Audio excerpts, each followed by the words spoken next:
From Studio 3 at Buzz TV, it's The Horse's Mouth with Tom McManus.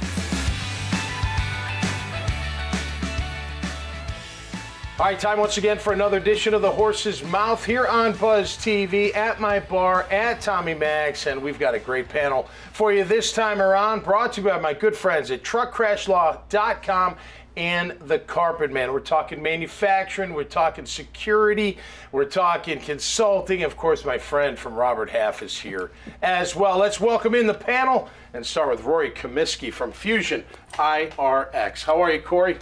Rory, sorry. Rory, okay. Great to have you. I get that a lot. Thanks for having me. No problem. I think the Comiskey threw me off, right? But great to have you. Tell us about FusionIRX and what you guys are doing. So FusionIRX, we're engineering consultants. We provide subject matter experts to high-tech manufacturing facilities, semiconductors, data centers, EV battery, things of that nature. Interesting. And you're the president of the company? I am. Have you always been involved in the space, or? I started off in semiconductor about 40 years, migrated into EV battery when that started hitting the market here in the United States, and I've been dabbling in data centers for about 10 years now, but yeah. Your schooling, was it like trade school, and how'd you get involved? I started off in a trade school, served an apprenticeship, and did college much later in life. Okay. I'm starting a master's next week. Are you really? At 60 years of old. All right. Good for you. Always getting better, right? Absolutely. Great to have you on the show. We'll come back. Ritesh Mohan is here from Bank of America. How are you? I'm good. How are you? So you're making sure nobody's ripping off the bank, basically, through fraudulent activity, right? Is that correct? So, we develop programs for a lot of different avenues in fraud detection, online banking transactions, merchant transactions, internal fraud, everything. First of all, how long have you been doing it? And second of all, that's got to keep you on your toes, man. I mean, everyone's trying something in that space, isn't it? Yeah. Trying to crack the code. So I was very interested in computers, even though I did my bachelor's in controls and instrumentation, but I got into computers and programming. Okay. And that's how I got into, due to my own interest, I got into security. And that's how I got in here, and it's a constant upgrade. It's a big job. Yeah. I mean, you're talking Bank of America, Ritesh. You know what I'm saying? You got to protect that company, man. Save my debit card. Save my debit card. Yeah, totally. A lot of responsibility. Yeah. Yeah. Well, it's great to have you here. Thanks for being here. Cigdem Oztabak. Yes. Correct. With FusionIRX. Yes. Great. Tell us about your company and what you're doing. Thank you for having me today. Absolutely. The FusionIRX is a founder as a service and management consulting for founders and C-level, C-suite. Okay. And we are helping to tech companies and tech startups their online presence, and we create online presence, top tier media coverage, and go-to-market strategy, my core, actually. And also, I'm a journalist on CNN for Turkey. All right. Yeah, I'm interview with tech startups, founders, and interesting projects, and Turkish, because I would like to increase the Turkish technology literacy in Turkey, because it's so important for the developed country. Yeah. Where are you from? Like Istanbul? Yeah. Istanbul. All right. Yeah. Very cool. How long have you been over in the States? 2.5 years. Okay. Yeah. Doing well? Yeah, I relocate. Yes, it's doing well. I relocate during the pandemic, actually. Yeah, I moved. Time is now. Yeah. Go America. Yeah. Exactly like that. After lockdown, like half a year in Istanbul, because it was intense. And just I moved from Istanbul to Hawaii first. Oh wow, that's kind of nice. That's not fair. Yeah, right. Sorry about that. We started off with one of our best states. Yeah, went from Middleborough to Jacksonville. There you go. Well, that's great. That's great. And you, so C-level management for tech startups, basically. Yes, tech companies. I'm helping to C-suite and founders. That's huge. Yeah, you know what? And those guys, the founders, the idea guys. They're the toughest ones to reel in and get them to focus on, being. Yeah, exactly. It's a lot of work. They like have to deal with it, and just I'm here for helping to them. Good. Good to have you. James Lampke, what's up, my man? Always a pleasure, How you sir. doing, brother? Doing From good. Half Industries, of course. On a Thursday, I wouldn't rather be anywhere else. This is right up your alley, man. Oh, You got absolutely. manufacturing, cybersecurity, I mean, consulting.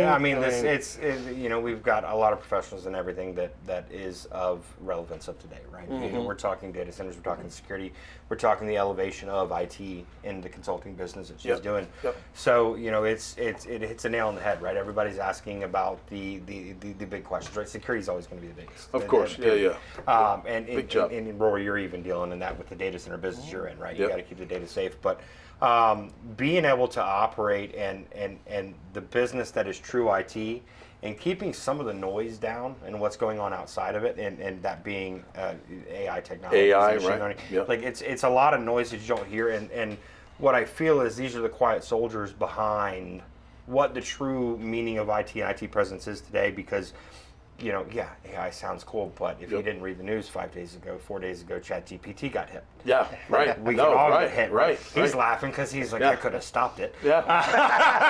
That was a big topic right here on the show. To be honest, I was like, I don't even know what the hell he's talking about. Right. But whatever, it sounded good. Right. Yeah, So I heard about that. it's nice to see the level of involvement and having such a diverse panel with you know, being in the data center, being in security, and then someone that's dealing with probably some of the most creative people out there, and these CEOs and these owners of these tech companies. They, Roy, you were probably there at one point, right? You were like, I want it all. And then you got to be reeled back in by somebody, right? Somebody reeled you back in. Yep. So to be doing what you're doing is harder than what I do, to be honest with you. Yeah, no doubt. So I commend you. Yeah. Hey, Roy, so as president, I'm curious, culture in your company's got to be huge, right? I mean, to have a good, positive, hard-working culture. How do you, now, I always think of people like you, president, that kind of position, the head coaches of football teams. So your philosophy, you know, how you reward success is, what would you say to that? Is you're looking at your company, you've been there 40 years, you said, right? Yeah. Been in the industry 40 years. We're an 8-year-old company. 8-year-old company, okay. I've helped start other companies. Okay. I've been part of others. I was involved in the startup. When we started Fusion, culture was a huge part of why I did it. Okay. Because I wanted the culture that I really wanted. You know, it was my vision, and you know. What is that?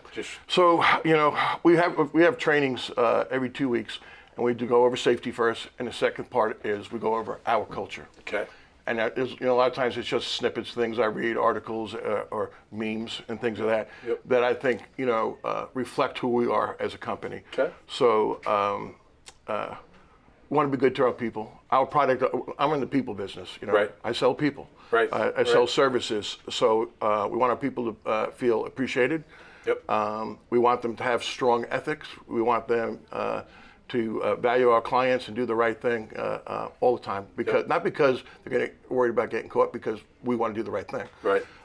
So that's some of our values. I can elaborate. I can talk about this forever. I mean, no, I love there's it. not enough time on this show for Yeah, that. no, it's cool. But establishing a good culture, a team atmosphere, and that is super important. Team, you know. Team first. I start most of my emails with team versus addressing, you know, folks or all or that. Yeah. It's team. Yeah. Leader versus manager. Yep. Yeah, absolutely. Serving, you know. I like that people. question. I appreciate that. No, opportunity to speak absolutely. about It's because it's I you know, look, I played for Coach Coughlin. You know, he had a certain culture, and but I enjoyed it. I didn't, because there was no gray area. You either did the job and you did it well the way you're supposed to, or you didn't. Well, that's another part of it. You know, what I expect in return is accountability. Yep. And I have accountable. You know, we talk about deliverables. They have deliverables to me, and I have deliverables to them and to the client. So, you know, a portion of that, you know, yes, we want to create a good working environment, team environment, but we want to hold each other accountable. Yep. You know. Well, I tell you, I was just going to add with Coughlin, he would reward you with success, sometimes in front of the team, and sometimes with just a little tap saying, "Hey, good job." Attaboy. You know, which goes a long way. Great to have you on the show. Thank you. How about you? You must have a team you got to run and keep in line and make sure they're not screwing up. Like, culture's got to be a big thing for you, I would imagine. And it's all about servicing our clients. So, name of my team is Client Customer Protection. Okay. So it's all about being ethical. Individual success is important, but at the end of the day, it's your company's success, your organization's success. Yep. We're only good as a team. Yeah. Yeah, I love it. I love it. How about you, Shadam? What are you telling these C-level tech startups that think they know it all? Yeah, it's it's managed team, or like it's a like making a team, like Yep. the right person, right, like talent to right title, Yep. like right task. It's like a sports team, Yeah, actually. totally. It's Absolutely. totally like Yep. that, and it's like really hard to making a team and protect their resilience, Yep. and at the same time protect your stay focused, stay strong. Like it's hard to protect your resilience, right? It's more important things is a leader, Yep. like has to be motivated, encouragement, like stay focused, but at the same time it's the resilience I think is the more important. Yeah, and don't be an act. Be yourself. Exactly. Be Yes. genuine. People can follow genuine. I mean, you're Yeah. dealing with that a lot, James, right? I mean, that's huge. A ton. And I think as we talk about culture and the environment that we raise our companies, our teams, whatever it may be in, I think the key word when it comes to culture is freedom. You know, I've said that being here with you before. When it comes to culture, it's freedom. And a lot of people lose the idea of freedom to succeed, freedom to move. But, you know, when I look at a culture, I want to see the freedom to fail. I want to see someone that is allowing their people to make decisions, to fail, to succeed, but holding that accountability piece to it, as we talked about, to learning from that failure and failing forward, right? And being able to know that this is going to push me to the next level of my career, my knowledge, my whatever it may be, Right. and have that autonomy to do that, because that is where you're going to see the best work. Because I think we've all been there. You can't be ruled under an iron thumb, right? Right. You've got to be able to give that freedom. Without losing the principles of accountability, though, 100%. because you got to have 100%. that. I agree with the freedom, because I'm one of those. Your actions, because I mean, it's day-to-day life. It's I always say jokingly, I'm unmicromanageable unless you're a football coach. Then you can micromanage me.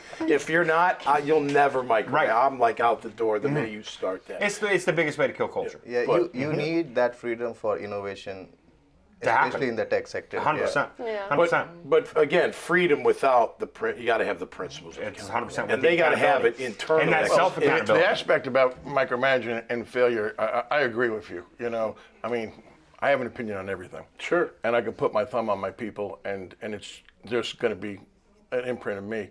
I have to allow them to think on their own. I have to trust in them. I have to give them the tools. That's right. I have to coach. Yep. I have to trust in them. And occasionally, I actually have to let them, kind of knowing they're probably headed down the wrong path, but they need to figure out on their own. Yep. You know, Sure. Right. so you have to, you know, it's a tightrope. You know. No doubt. Well, great to have you all on. Thank you for your input, and I appreciate it all.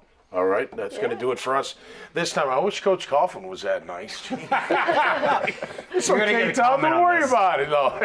Hey, it's always a great time in my bar, and everybody's welcome. If you like these kind of conversations, you can see a ton more by visiting iwantabuzz.com. So until next time, y'all stay safe out there and be cool. We'll see you right here on the Horse's Mouth. Cheers.